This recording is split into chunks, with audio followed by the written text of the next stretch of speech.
Adolf খান পরে আগের বছর, আর তার বলিউডে পাশে আমাদের সুপারস্টার করেছে।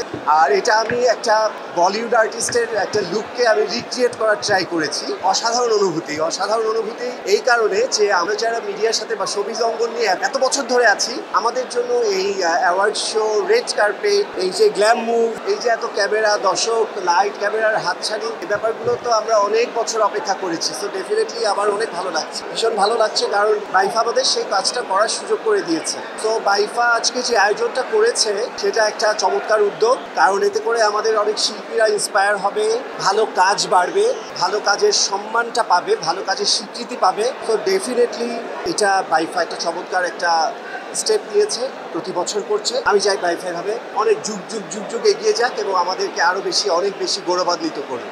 আমি এটার জন্য অন্যান্য ড্রেসের থেকে একটু বেশি সময় নিয়েছি, একটু বেশি টাইম দিয়েছি এবং বেশি এফোর্ট দিয়েছি, it's true.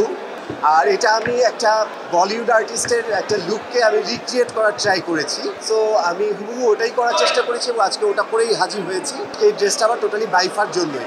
Mona Lisa heavy flow 15 piece প্যাকেটের সাথে 8 পিসের একটি প্যাকেট একদম ফ্রি।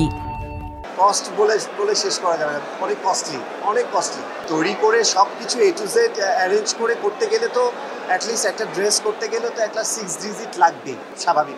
অ্যাডলফ খান পরে আগের বছর, আর তার বলিউডে পাশে আমাদের সুপারস্টার করেছে। যাই হোক, তার সাথে তুলনা করা একেবারেই উচিত হবে না। যে গ্লোবাল স্টার, সে সুপারস্টার, মেগাস্টার, আমার একটা ডিজাইন তার সাথে মিলে গেছে। এটা আমার খুব মজার ছলেই পোস্ট করেছিলাম, সেটা 2.2 মিলিয়ন হয়েছে এবং 22 লাখ মানুষ দেখেছে। আমি এতেই খুব খুশি, সবাই একটু হলেও জেনেছে, ভালো লাগছে।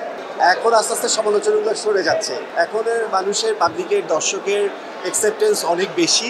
দর্শক খুব সহজে সব জিনিস অ্যাকসেপ্ট করতে পারে, আমাদের সব কিছুকে খুব সহজে সাদরে আমন্ত্রণ বলেন বা সাদরে গ্রহণ বলেন, দুটোই করতে পারে। সেই জন্য দর্শকদের প্রতি অনেক কৃতজ্ঞ।